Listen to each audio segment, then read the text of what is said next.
Version 3.3 brings huge updates to Payload mode.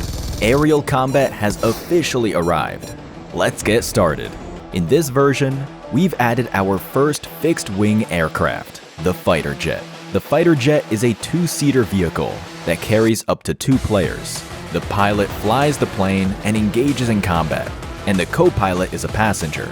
Now, let's see how the new fighter jet works. During takeoff, start up the aircraft. By holding the throttle to accelerate, the aircraft will achieve liftoff by itself at the right speed. Release the throttle to enter cruising mode, where the aircraft will stay airborne on its own. Holding down the throttle will rev up the engines, increasing your speed and altitude. The fighter jet performs differently depending on its altitude. At low altitudes, its speed is restricted to make aiming easier. On the other hand, there is no speed restriction at high altitudes. You can still battle at high altitudes while moving around quickly. When you get close to the maximum flight altitude, the fighter jet will automatically slow down and descend. Use the control stick to maneuver during takeoffs, landings, and to turn. Depending on your speed and angle, your craft will respond realistically to the simulated turbulence and air pressure. If you keep pitching the plane up, you'll eventually fly upside down. Simply roll to get upright again. Not only does this look cool, it has some strategic applications. Naturally, you can experience everything in first person for maximum immersion from inside the cockpit. The fighter jet also automatically locks onto nearby enemies. Use its missiles or autocannon to eliminate enemies from a distance.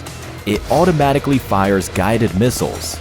After locking onto a vehicle, it alternates firing from the left and right, and each side is reloaded individually. The autocannon deals explosive damage with a high rate of fire. In battle, you can aim down sights to fire at targets. It makes slow, armored targets much easier to deal with. Additionally, the fighter jet is equipped with a decoy flare for defense that can disrupt locked-on missiles. When an enemy's missile has locked onto you, you will be alerted with the direction of the missile. You can then fire the decoy flare to avoid getting hit.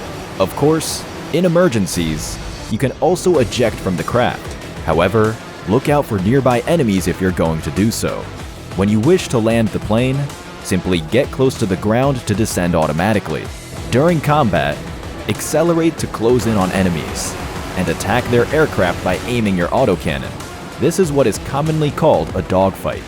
If the enemy aircraft has the rear advantage, we can counter that with the epic Cobra maneuver. First, observe the enemy's position. Perform a Cobra when they accelerate to chase after you. You want to pitch up abruptly to force the plane into a stall, sacrificing speed to regain the rear advantage. This is how you counterattack with the Cobra maneuver. There is also an even more difficult maneuver you can attempt. The Split S is great for when an enemy missile has locked onto you. Perform a quick 180 by pitching upwards until you're flying upside down to catch the enemy off guard. This is how you counterattack with the Split S maneuver. In this version, hit feedback will show near the crosshair when hitting or destroying vehicles with missiles and other explosive weapons. Hurry and give it a try. Also, the Armamech makes its Payload debut in version 3.3. To make it more suitable for Payload combat, we added a Gatling gun to the passenger seat. Now, your passenger can shower your targets with bullets. We've also upgraded its missile launcher into a guided missile launcher. Guided missiles can be adjusted to strike ground or air targets. When attacking ground targets, the guided missile launcher will bombard a designated area and mark enemies that are hit. In the air targeting mode, you'll be able to attack fast-moving aerial vehicles, such as the new fixed-wing fighter jet. That's a wrap for the main Payload updates in this new version. Thanks for watching. If you have any feedback, let us know in the comments. See you next time.